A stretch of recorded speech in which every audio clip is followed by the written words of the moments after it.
Chilli powder అన్ని రకాల వంటలకు పచ్చళ్లకు సరైన chilli powder. No colour, no chemicals.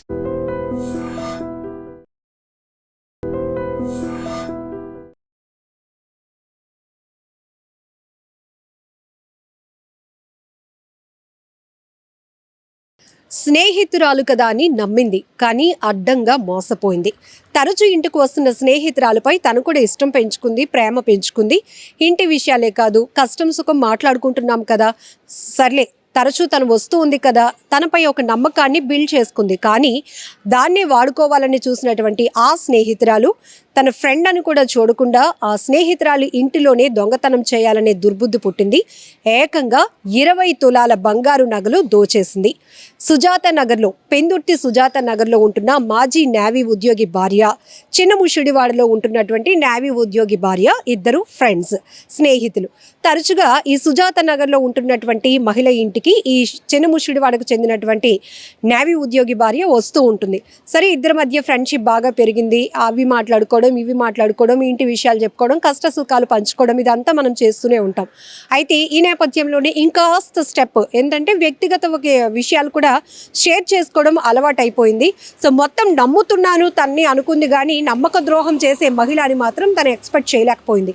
అయితే తన ఇంట్లో ఒక్కసారిగా బీరువా తెరిచి చూసేటప్పటికి తను 20 తులాల బంగారు నగలు మాయమయ్యాయి. ఇమీడియట్గా ఈ మహిళ పెందుర్తి పోలీసులకు ఫిర్యాదు చేసింది. అయితే 3 దొంగతనం కేసులు ఛేదించినటువంటి పోలీసులు నిన్న ప్రెస్ మీట్ కూడా పెట్టి ఈ కేసు డీటెయిల్స్ చెప్పారు. అందులో ఈ సుజాత నగర్లో ఉంటున్నటువంటి మాజీ నేవీ ఉద్యోగి భార్య ఇంట్లో దొంగతనం చేసింది తన ఫ్రెండ్. ఆమె కూడా నేవీ ఉద్యోగి భార్య అని తెలిసిన తర్వాత ఆమెనైతే అదుపులోనికి తీసుకున్నారు. 20 తులాల బంగారు నగలు ఆమె ఎలా కాజేసిందంటే, రెగ్యులర్గా ఈమె ఇంటికి ఆమె వస్తూ ఉండేది. అయితే ఇంట్లో ఎక్కడ ఏం దాస్తాం, మనం ఏం కొనుక్కున్నాం, ఏ అకేషన్లో ఏ వస్తువు కొనుక్కోవాల్సి వచ్చింది, లేకపోతే మనకి అమ్మ నాన్న ఏమైనా గిఫ్ట్గా ఏమైనా ఇచ్చారా, ఇలాంటివి కూడా షేర్ చేసుకోవడం జనరల్గా లేడీస్ మధ్య జరిగే డిస్కషన్స్ ఇవన్నీ. లేకపోతే మా హస్బెండ్ ఈ అకేషన్కి ఈ గోల్డ్ కొన్నారు, ఇలా చెప్పుకుంటూ ఉంటాం. సరే, అయితే నా ఫ్రెండ్ ఇంట్లో బాగానే బంగారం ఉంది, ఓ 20 తులాల వరకు ఉంది. తిన్ని అలాగ మనం ఏంటంటే ఒక లైన్లోనికి తీసుకొచ్చి ఒక ఫ్రెండ్షిప్ని బాగా బిల్డ్ చేసుకొని ఇంట్లో పరిస్థితులన్నీ మనం ఒక పట్టు సాధించిన తర్వాత అవి కాజేయాలనే ఒక దుర్బుద్ధి ఈ మహిళలో పుట్టింది. ఏకంగా స్నేహం అనే ఒక ముసుగులో దొంగతనానికి తెగబడిందని చెప్పొచ్చు. సో ఇప్పుడు ఈ కేసు ఒకటైతే, ఇంకొకటి ఆటోలో 50,000 దొంగతనం చేసినటువంటి ఒక వ్యక్తిని మరొక ప్రాంతంలో పెందుర్తి పోలీస్ స్టేషన్ లిమిట్లోని బైక్ దొంగతనం చేసినటువంటి మరొక ఇద్దరిని కూడా పెందుర్తి పోలీసులు అరెస్ట్ చేశారు. వారి నుంచి 20 తులాల బంగారం ఈ కేసులో, అలానే 50,000 నగదు, ఒక బైక్ను కూడా స్వాధీనం చేసుకున్నారు. ఇక్కడ ఈ పర్టికులర్ కేసులో చూస్తే ఇద్దరు ఫ్రెండ్స్, ఇద్దరు కూడా వెల్ సెటిల్డ్. ఎవరైతే ఈ దొంగతనం జరిగినటువంటి మహిళ ఉన్నారో ఆమె మాజీ నేవీ ఉద్యోగి భార్య. దొంగతనం చేసినటువంటి ఈ స్నేహితురాలు ముసుగులో, స్నేహం ముసుగులో దొంగతనం చేసిన ఆమె కూడా ఒక నేవీ ఉద్యోగి భార్య. అంటే నేవీలో ఉద్యోగం అంటే కొంత సెటిల్గానే ఉంటారు, ఒక మంచి డిసిప్లిన్ కూడా ఉండాలి. కానీ ఇక్కడ తను పరిచయం పెంచుకుంటున్నాను అనుకుంటూనే ఒక పన్నాగం పండింది, దొంగతనం చేయాలనేటటువంటి ఆలోచన, దుర్బుద్ధి.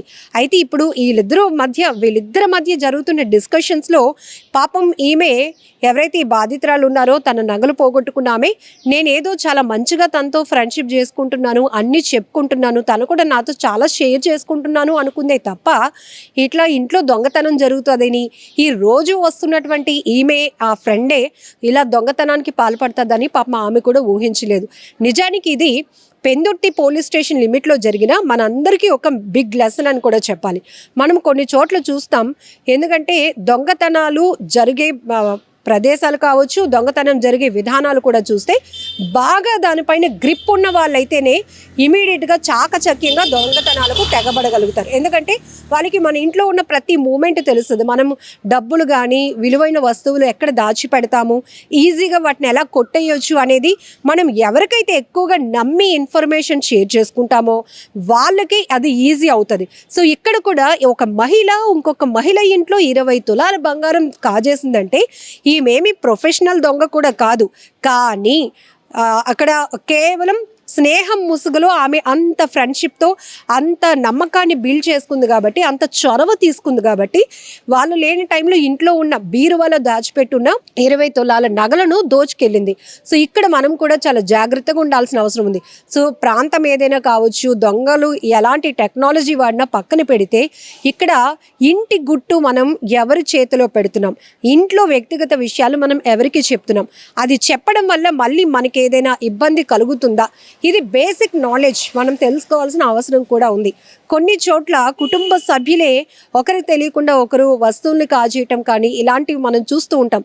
అది పోలీసుల వరకు వెళ్ళినాక ఎంక్వైరీ చేసిన తర్వాత అప్పుడు తెలుస్తూ ఉంటుంది. ఇప్పుడు సీసీటీవీలు వచ్చాయి కాబట్టి కొంత ఎవిడెన్స్గా అవి పనికొస్తున్నాయి కాబట్టి ఇలాంటి దొంగతనం కేసులు, ప్రాపర్టీ లాస్ కేసులు అయితే ఇమీడియట్గా ట్రేస్ అవుట్ చేయగలుగుతున్నారు. సో ఇక్కడ మనం ఈ స్నేహితురాలు ఇంట్లో మరొక స్నేహితురాలు దొంగతనం చేసిన కేసు అంటే కొంతవరకు షాక్ అయ్యి కదా, ఆమె కూడా విస్తుపోయి ఉంటుంది. ముందు నగలు పోయాయి అనేది ఎంత బాధ కలిగిస్తుందో, నమ్మిన వ్యక్తే, నమ్మినటువంటి స్నేహితురాలే తన నగలు దోచుకెళ్ళిందా, తనకి నా బాధ అర్థం కాలేదా, తనకి నా మీద ఇష్టం అంటే ఇలా మోసం చేయడమా అని ఆమె కూడా ఒకంత షాక్ అయినటువంటి పరిస్థితి. సో ఈ కేసు నుంచి కూడా మనం నాలెడ్జ్ పెంచుకోవాలి. కొన్ని షేర్ చేసుకునేవి ఉంటాయి, కొన్ని మాత్రం అస్సలు షేర్ చేసుకోకూడదు. అంటే ఈ కేసు ఒక బిగ్ ఎగ్జాంపుల్ అని చెప్పొచ్చు. ఎందుకంటే ఎవరైనా మన డెవలప్మెంట్ చూసి మనల్ని అప్రిషియేట్ చేస్తారన్నది పక్కన పెడితే, మన అభివృద్ధి చూసి కొంతమందికి కళ్ళు కుట్టుకోవడం అని పెద్దవాళ్ళు చెప్తూ ఉంటారు కదా, ప్రతి దానికి ఒక లిమిట్ అంటూ ఉండాలి అని చెప్పి. అలానే మనం ఇక్కడ ఫ్రెండ్షిప్ని అయితే తప్పు పట్టడం లేదు, కానీ ఈ ముసుగులో కూడా, మంచి ముసుగులో కూడా దుర్బుద్ధి కలిగిన వాళ్ళు ఉంటారు అని చెప్పడానికి ఈ కేసు కూడా ఒక ఎగ్జాంపుల్. సో ఇప్పుడు ఈ దొంగతనం కేసుకు సంబంధించి మీ అభిప్రాయం ఏంటో కూడా కామెంట్ బాక్స్లో మెన్షన్ చేయండి. పెందుర్తి పోలీస్ స్టేషన్లో జరిగినటువంటి 3 నేరాల్లో ప్రాపర్టీని రికవరీ చేసి ప్రెస్ మీట్ ఉద్దేశం అది. మన సిఐ గారు, పెందుర్తి ఎస్టీఏ గారు శ్రీనివాసరావు గారు, సూరిబాబు వారి సిబ్బంది అందరూ కూడా చాలా హెక్టిక్ ఎఫర్ట్స్ చేసి ఈ కేసు రిజెక్ట్ చేయడం జరిగింది. అందులో సుమారుగా ఒక కేసులో 15 లక్షలు విలువ చేసే బంగారు వస్తువులు క్యాష్ రికవర్ చేయడం జరిగింది. అదేవిధంగా ఇంకొక కేసులో ఒక మోటార్ సైకిల్, ఇంకొక కేసులో 50 రూపాయల క్యాష్, మొత్తం 16,30,000 రూపాయల ప్రాపర్టీని రికవరీ చేయడం జరిగింది 3 కేసుల్లో కలిపి.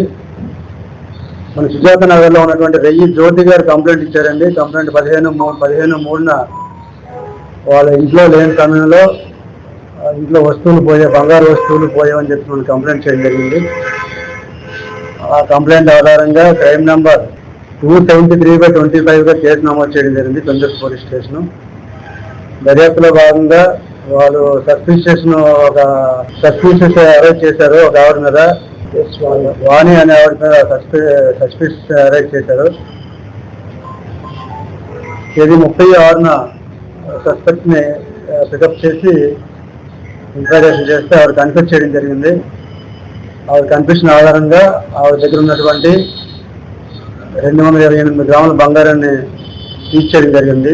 ఈ కేసులో మన ఎం శ్రీనివాసరావు సిఐ గారు, సూర్బాబు ఎస్ఐ గారు, వారి సిబ్బంది కె శ్రీనివాసరావు, అలాగే నాగరాజు ఎఫ్ కానిస్టేబుల్, పద్మజ ఉమ్మని హెచ్సి, పైడరాజు, కిషోర్ బీసీ 1611 వీరందరూ కూడా చాలా చాకచక్యంగా వ్యవహరించి కేసును ఛేదించడం జరిగింది.